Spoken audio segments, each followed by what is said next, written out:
Hasil berpuas hati lah. So, abang tengok kadang-kadang kita kami kat sini macam mana? Your first impression macam mana? Semua menarik lah tengok. Mileage pun rendah.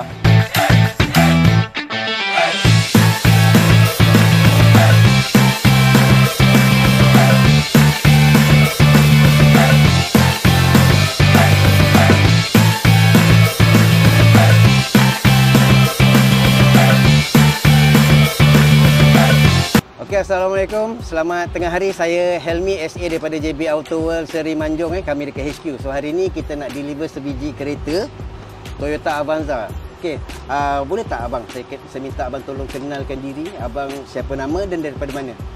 Okay, Assalamualaikum warahmatullahi wabarakatuh. Terutama saya berterima kasih pada Abang H kita. Dia pemudahkan segala urusan. Okay, saya perkenalkan diri saya dulu. Nama saya Muhammad Razi. Berasal dari Kuala Lumpur. Abang berasal daripada Kuala Lumpur. So ya. sekarang ni abang dah menetap dekat Manjung lah? Ya, menetap di Manjung. Dah lama dah?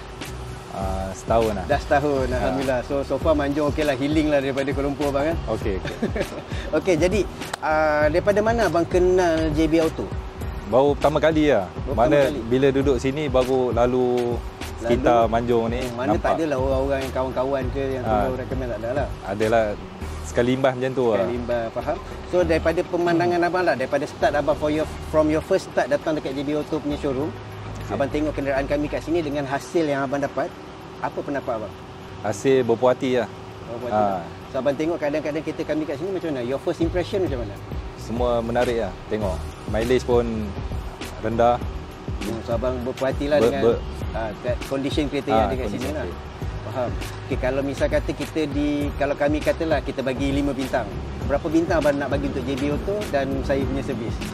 Untuk abang kita bagi 4.9. 4.9 bintang, alhamdulillah. Okey. So, kalau untuk JB Auto? JB Auto 4.95. 4.95, alhamdulillah.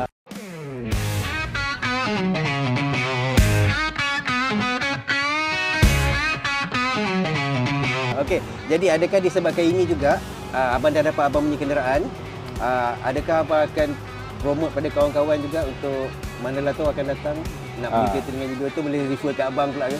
Boleh. Memang JB Auto memang terbaik. Mana-mana yang siapa yang nak beli kereta, cuba nak survey, nak cari kereta-kereta yang orang kata mampu milik lah, mampu milik.